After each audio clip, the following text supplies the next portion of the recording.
Saksi ahli filsafat Romo Frans Magnis Suseno dihadirkan dalam sidang lanjutan dugaan pembunuhan Brigadir Yosua, Senin 26 Desember 2022. Romo Frans dihadirkan sebagai saksi meringankan terhadap terdakwa, Barada Richard Eliezer.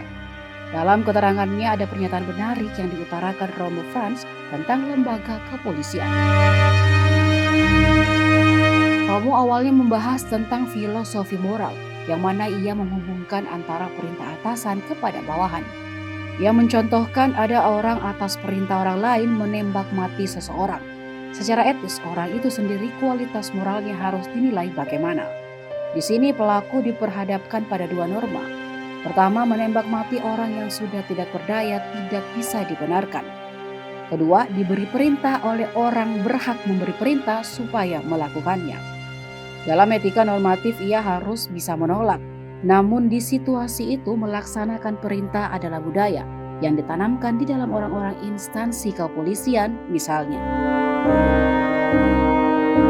Romo Magnis menambahkan pertimbangan kalau polisi satu-satunya lembaga dalam masyarakat yang berhak melakukan kekerasan seperlunya kadang-kadang sampai menembak. Polisi dalam melaksanakan undang-undang boleh mengekang orang, mendorong, menangkap, dan menahan orang dalam situasi yang membenarkan boleh menembak.